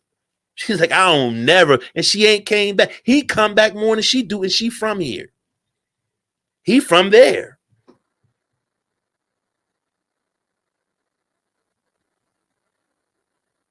So my thing is, man, I don't know, man. I don't know. I'm not watching the George Floyd trial. I'll talk about it from time to time. But just watching that older gentleman lose it up there and not be able to compose himself based on watching that video, it just made me be like, man, I don't want to be 61 years old having meltdowns and shit and breaking down because of another racial incident, or another Black man, Black woman, or Black child is being crushed by the system, or watching young Black men just throw their lives away, like just toss their lives in the toilet. And nobody does anything about it. The music industry, the OGs in the music industry, just let these young boys kill each other and say nothing. I don't want to live in a country no more where they just put us through a meat grinder and then we hamburger on the other side.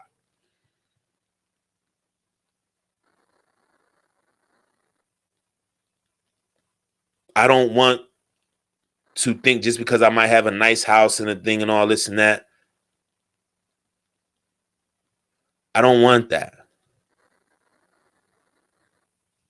I don't want that.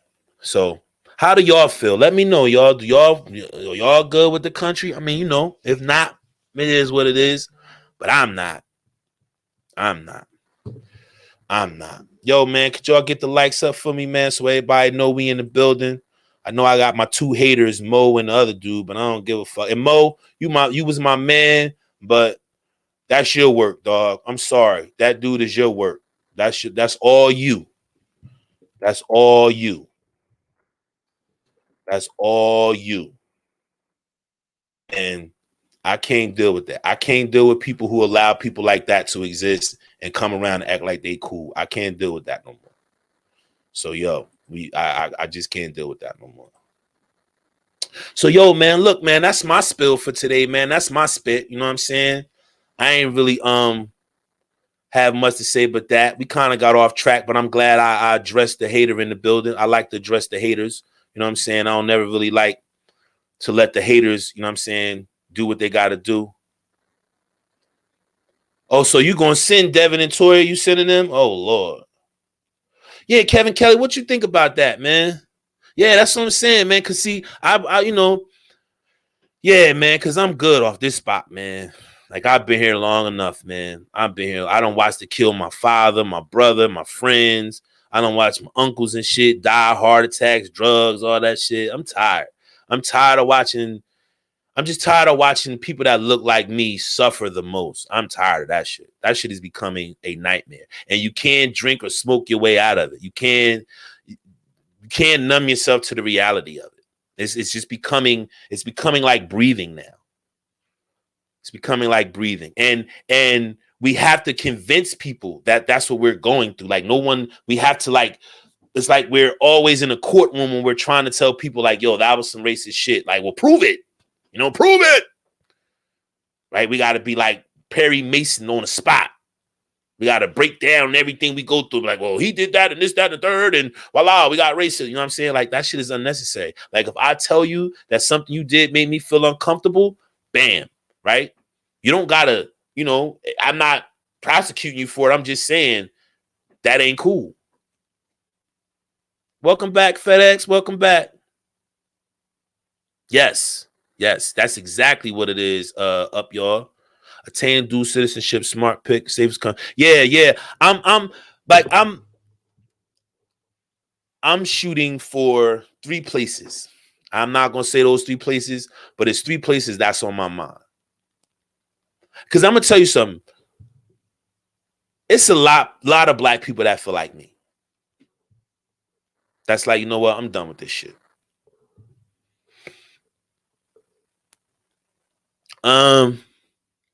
What would it take for us to get land from the U.S.? I think it would take a miracle. It would take a miracle. It would take a miracle. Because they don't want us here. So if anything, they'll give us a space, then give everybody that don't like us the password, the maps, all that shit, the designs to our infrastructure, whatever they give us, they'll make sure they pass that information on to the motherfuckers that don't want us.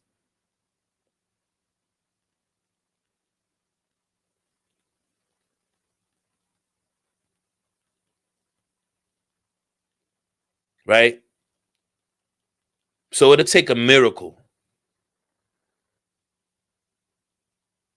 See, I don't want to go to no gated community. I still want to be normal. I guess they put the gates up to keep them safe and all that, but I still want to be normal. I don't want to seclude myself from people. Like I don't want to put a barrier between me and the people. Like I ain't that kind of person. I ain't no gatekeeper. I don't believe. I mean, I'm sure they do it for protection and safety and things of that nature, but I don't really want to live nowhere like that. I want to kind of live in an open society, right? That just is not as detrimental to my overall health, right? Like you know, y'all know it's an interesting statistic, and I'm not sure if my West Indian brothers and sisters are familiar with this, right? Because all I have kids by is like West Indians people. Like I don't have one kid by American person.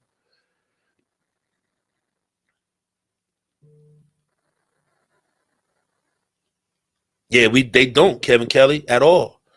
At all. And my thing is,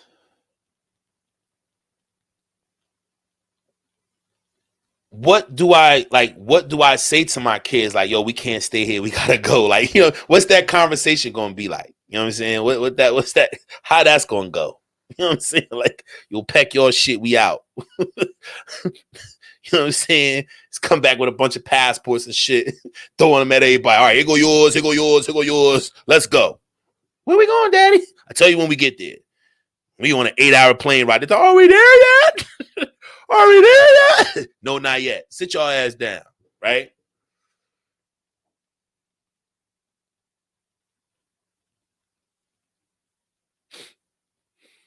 It's crazy. It's crazy. You know who I think gonna sneak out the country first before us all? Tariq Nasheed. Tariq Nasheed gonna get out of the country before us all, y'all. He going to one of those Pacific Islands because he named his kids. He gave them names that will fit real well, Mateo, and you know what I'm saying. So if he moved to one of those islands, he good. Damn, I should have thought about that. What I name my kids, so when we get to another place, they'll fit right in. Cause it's over here, y'all. I'm sorry. They don't want us here, y'all. They don't want us here. They don't want us nowhere around them at all. They want us gone.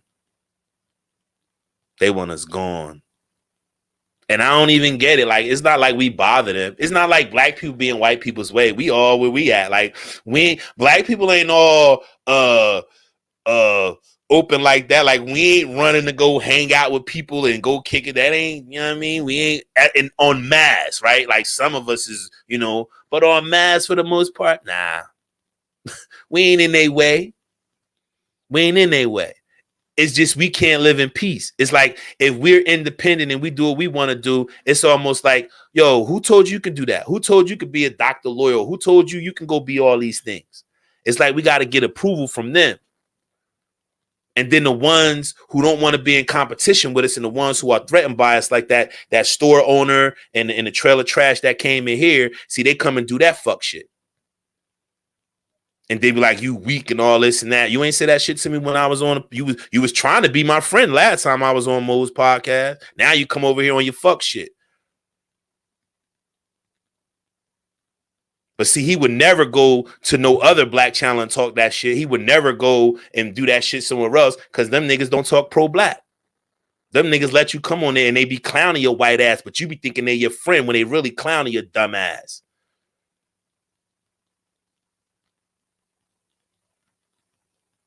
So, yo, man, yeah, Barbados, there is Barbados, Antigua, good place to live. St. Lucia, great.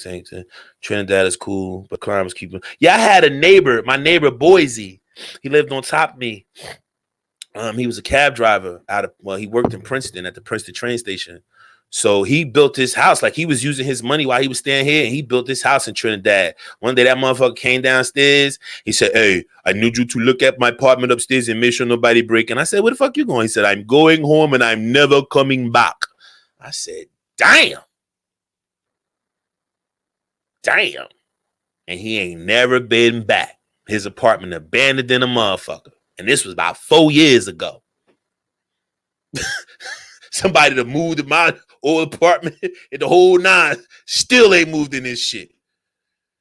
It's a condo, so he owned his. My mom owned her. He's owned his. He ain't been back since. I got my man Percy built the house in Jamaica. Came to work one day. It's like, all right, Art, man, it was a pleasure meeting you. I was like, what the fuck? Fuck you going? You quit? He said, yeah, I quit. Went back to Jamaica. Ain't been back since. So I don't know, man. I don't know. And see, I've been to Germany, I've been to Austria, I've been to France, I've been to the Netherlands. I like the Netherlands. I liked the Netherlands. I liked it, Holland. Maastricht, Holland, Haarlem, Holland, Amsterdam. Yeah. It was nice over there. It was real nice. Right, and then they let them come in. Penny say, like, they mowing them put their battery in their back, man. And then RBR, he be wrenching them up and shit, giving them wrenches and shit. Like, that's the thing. We got to watch the black people who are inviting to them, right? Because those are the ones we have to watch out for. See, that's what I'm learning. We don't have to watch out for the white people because they're dumb and ignorant. They don't know no better. They just, this is the only physical confrontation and you know, intellectual jousting they're going to be able to do is come deal with some smart black people. Because over there at Mo's channel, they're smart. They can push them around. They can say whatever the fuck they want over there. They don't give a fuck. Right? They don't give two fucks. But over here, you're gonna deal with some shit. There's gonna be some pushback. But it's the ones who invite them. Like them niggas know I'm on their heels. The people who do that shit, I address them. And I'm kind of upset that me and Mo had a falling out, but I gotta cut it. I can't because I that's your boy. So if you cool with him, I'm not cool with him, so I'm not cool with you. That's how I get that. Hey y'all, my brother Aries, he in the building. That's my brother. I try, Aries. That was a good show though. You and my little sister is crazy, Aries. Y'all funny as hell. Y'all went too fast. If y'all would have took y'all time and been slow, y'all would have closed the deal. But y'all rushing and shit, trying to cheat and shit. Yeah, it was. I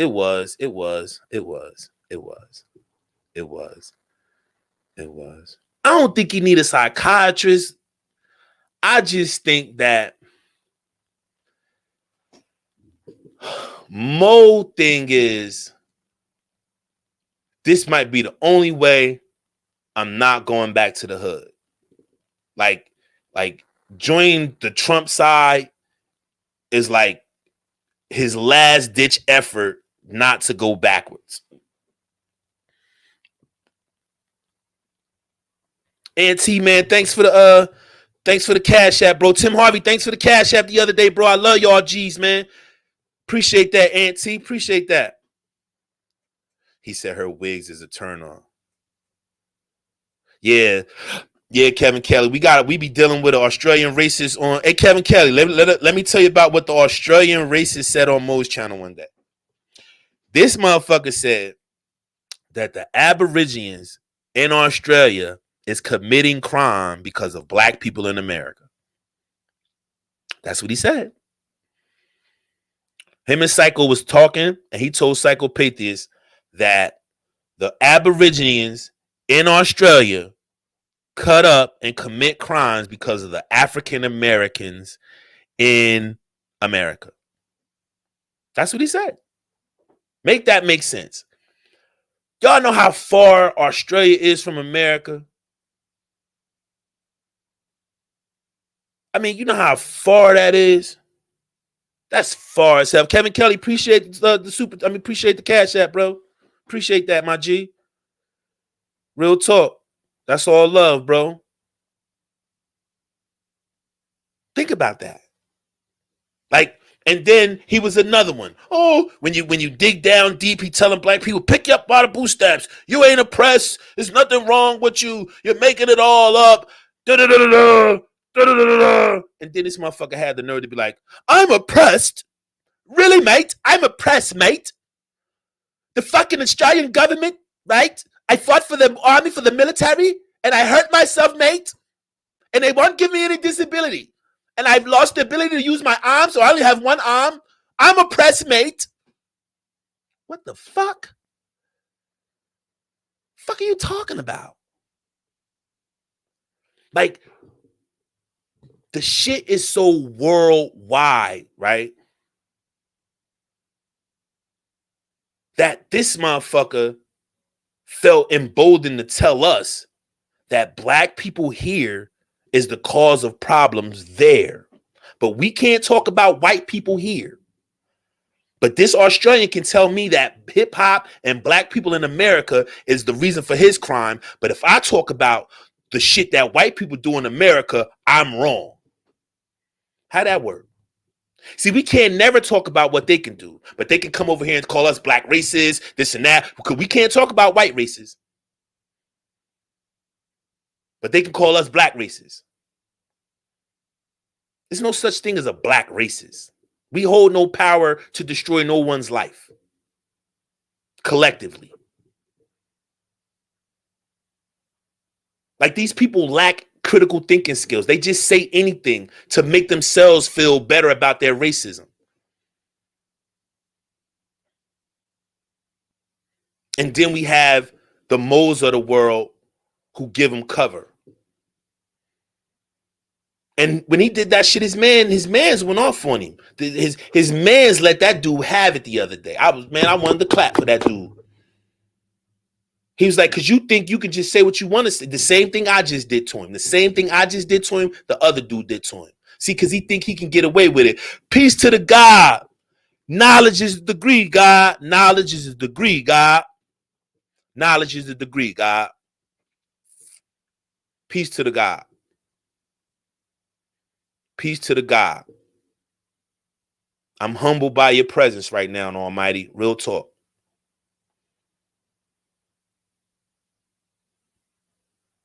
And see, it comes to a point, and the real reason why I want to leave y'all, because I really only have two options: to buy in or to turn into a revolutionary. And I'm not buying in, and I don't want to turn into a revolutionary because my kids ain't ready for that. My kids ain't ready for that. My family ain't ready for that. I don't want to put that burden on my kids that they dad a revolutionary and they not ready for that. But I'm tired, y'all. I'm tired. I don't know about y'all, but I'm exhausted. I was explaining to the surgeon about, how subtle racism, right? When you come into contact with subtle racism, and then you got to address it. I was telling him, like, when you done with it and when you get home, you just want to take a nap because you just be exhausted. Like, you probably ain't even worked all day. That's probably the only thing that you went through all day, but you just be so exhausted mentally and physically and spiritually from it that you just want to go lay down and take a nap. That shit is draining. And you know what's crazy? I understand the non-pro blacks now. Like, they like, AC, man, I ain't built for that. I ain't built for that. I don't want to be exhausted all day.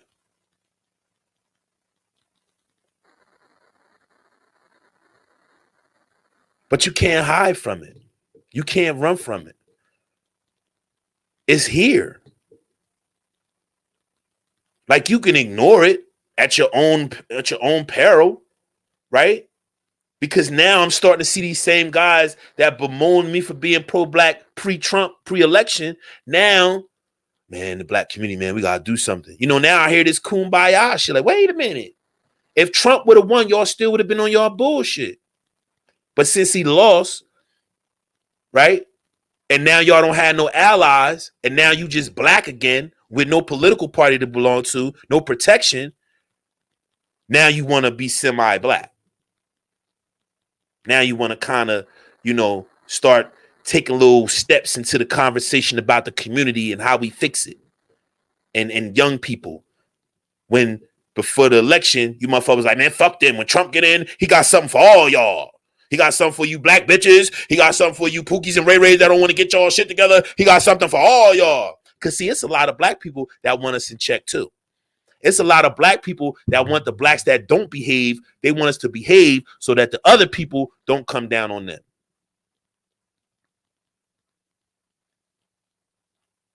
But I'm tired, y'all. I'm tired of all this shit. I'm tired of watching. I'm tired of reading news stories about that shit. The shit is so... It's like, I want to do my channel, but I know it's going to be too depressing to continuously talk about these stories every time. Hold on, folks. Give me a second.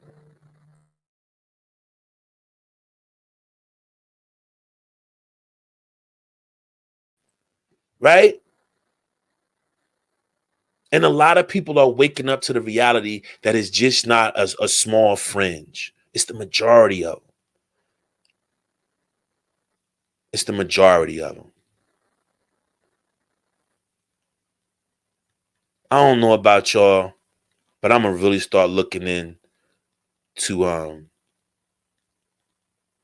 places to live outside of America. Cause I don't want to stay here no more.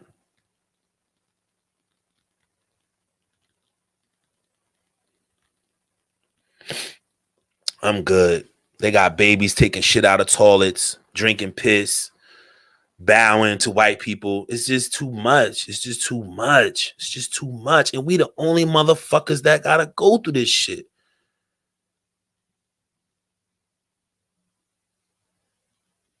Yeah, and you know what? And that's the crazy part, Yeti Black. You know what? Those coons and those people who not, who on that other side, yo, they cry more than us. They be breaking down more than us. Y'all ever see the Boondocks episode where they show Uncle Ruckus's life, right? When he was his early life and how his dad used to get treated like shit and then come home and take that shit out on his family. Yeah, I know, Kevin Kelly, I know some brothers I was in the army with, right? When we came back to America, right, we had to come back to America to drop some equipment off and do some shit, so we had to stay for a while. Man, them dudes said, man, when I get back to Germany, I ain't never coming back to America. And dog, they ain't never been back. Sergeant Thomason ain't never been back. My man Brown ain't never been back. My man Akins ain't never been back. They ain't never been back to America. You might see them on Facebook, take a picture with their mom or something on the holidays, and then you will see their next post to be it'll say leaving this airport in America, going to a foreign destination, right? And they be like, it was fun while it lasted. See y'all when I see y'all. Exactly, Yeti Black. They Gregory Hines tap dance legs is tired than a motherfucker. Nah, Germany ain't as racist as y'all think. It ain't what y'all think. Believe me when I tell you. Germany is actually the black man's paradise, actually. As far as interacting with German women. Like, black men in Germany get treated like a king by their women. Straight up. Straight up and down. It's not a question. That's why them cats don't come back. That's why you got so many Boris Kolojos and that's why so many of them. Brothers don't come back. Nah, Germany ain't racist like America. Finland, dope. I'm going to tell y'all what's dope. Denmark. Denmark is dope. Oh, my God. Whew. Denmark is dope. Denmark, Luxembourg, Belgium, dope. Belgium is dope, too. Belgium is super dope. Belgium, Holland, yeah, they about that. They dope. Belgium, Holland, Germany, yeah. They cool as fuck, Kevin Kelly. Cool as fuck. I ain't never met no women that goddamn composed like German women. They composed in a motherfucker. Don't nothing get them rattled. No, they could see you with another bitch cheating. They be like, it's okay. It's okay. I ain't never seen no shit like that in my life. Like, oh my God, that was an experience and a half over that motherfucker, boy. I swear to God. I swear to God. That shit was different than a motherfucker. I was young, you know what I mean? But I experienced a lot of shit over there. I enjoyed it. I enjoyed it. But I just wasn't, I don't know. I just needed America. I thought I did anyway. See, and another thing that I learned if I close out, y'all, I'm learning this idea of me, right? And what I'm learning about me is sometimes I keep my hand on the stove too long. And what I mean by that is sometimes I stay too long, right? Where sometimes you gotta move on. Like, I'm not even gonna say stay with my hand on the stove. Like, sometimes you just gotta graduate. You can't stay in the 12th grade forever, right? And I feel like I stay in America too long. Like, the person I am, the spirit that I have, my spirit is a traveling spirit. My spirit is not like I'm not like one of those kind of person where I come and put my roots down, right? Like, I could stay a place for a couple years, go to another place for a couple years. Like, that's the kind of person I am. And I realize, like, I take on families and shit like that, that kind of messes up who I am. And it's like now I'm saying to myself that I stay in America too long, that I stay in the hood, because I know I stayed in the hood too long, right? I know I stayed on RBR channel too long, right? You know what I'm saying? Like, right? So it's like I gotta start learning when I see the signs or the stove start getting hot to take my hand off of. Just because I know I could take the pain don't mean that I have to take it.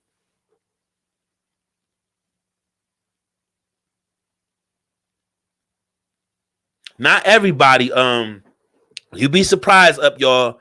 German women really don't mess with white soldiers like that.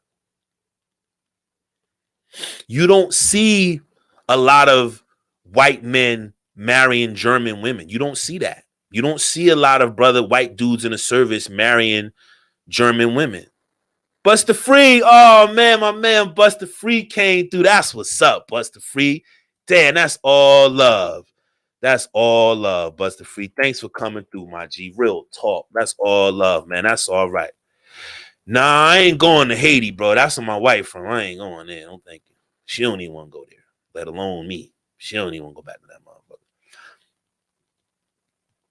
And it's crazy because I remember me and her had a conversation a couple years ago, and she was like, "Why we just can't move to France?" Like she wanted to move to France, but France is racist. I'm good off that. France is racist as fuck. I'm good off that. They super racist. I ain't fucking with them. And I don't want to go to no Brazil or none of that shit. I don't want none of that shit either. Nope.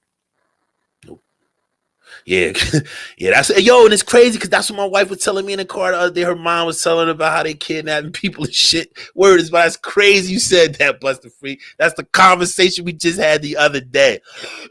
But yeah, but she told me it's beautiful. She told me it's a beautiful. Like people underestimate how beautiful Haiti is with the waterfalls and the tropical lands and shit. See, and the crazy part about it is, why can't Haiti be a vacation spot like the rest of them? Because they beat them white people up. They was the only country in the Western Hemisphere that gave the white people an L. So they paying for that shit through eternity. You know what I'm saying? So they making them suffer because they put them paws on them. You know, them Haitians put them paws on them. So they like, oh man, you motherfuckers, y'all gonna be punished forever. And that's all that shit is. Because Haiti should be Haiti's in West Indies. It should be no different than any other island motherfuckers fly to. Motherfuckers, Dominican Republic is next door to Haiti. So what's the difference? There is no dramatic difference between what's on the Dominican side and what's on the fucking Haitian side. On the island of Hispaniola. The island of Hispaniola. Right? So why can't the all black side have the resorts and the beach fronts and you know, brothers, you don't hear brothers screaming, you passport brothers screaming going to, you know what I mean, Haiti, right? Because Western society and Western corporations who would invest in that kind of shit was or the youngsters of the forefathers who got their ass beat by them. So they beat their ass and then they tell them you owe us money. I owe you money because you came and fucking tried to take over my country, so now I gotta owe you forever. I'm in debt to you forever, so I gotta pay you because I kicked your ass. Yeah, I went on I had went on a trip to southern France. We went to southern France and southern Spain on a bus trip out of Pirmasens, Joe Dub. The bus trip was out of Pirmasens, Germany, and we went to southern France first. And then we took like this boat to southern Spain. It was nice. It was real nice. It was still racist though. I'm sorry. It ain't as bad as the north, like you said. It ain't as bad as like up north in like Brognac and all that, Brazen and all that shit. It ain't as bad, but it was still uncomfortable. Now Spain is a super mega racist place. I would never go there. Now it was nice down there, but it was a super mega racist place. Right? So that show you in a sense like you can if it's either you beat them or you join them, right? Like Haiti beat them, so it's like y'all punished forever, right? Ethiopia, Somalia never really let them in, so that's where you have your most extreme starvation and poverty, right? Ain't that crazy? Like where you can actually see the black countries that didn't take that shit and what their economic prospects look like now and what their civilization looks like. Just based on them saying, I ain't gonna let you do this to me. Or I'm gonna fight back. See, because we can fight back, right? We can fight back. But what will we gain? Right? Sweet Pea, that would be a good option if I ain't have 10,000 Liberian friends here that don't want to be there. You know what I'm saying? Like my Liberian friends, I love them, but they plan their roots here. Like they go back, for a couple days, couple months, they take their vacations. But for the most part, their whole entire lives are here. And Liberia is basically the first repatriation place for African Americans. And that's why the country fucked up, because the people who was there was like, how the fuck y'all gonna bring some new people and then put them in charge? And we've been here for millennials. Because that's how they play. It was like the monetary fund or something. They told them it was something with, they got loans or something, right? They borrowed money or whatever to get themselves together, and they just jacked up the inflation on them and just told them the IMF and all these people in France like, well, you got to pay me back. So it's really just a payment. It's just like, yo, you beat me up, so you owe me. It's really like they paying a lawsuit, Kevin Kelly. Real talk. It's like they paying a fucking lawsuit for winning.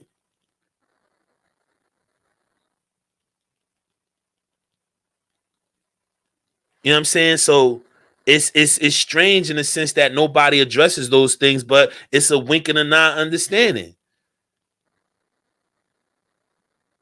So, yo, man, I've been running my mouth long enough, man. I love y'all, man, and I'm glad y'all came through. Everybody, man. Up, y'all. My man Kevin Kelly, big up to him.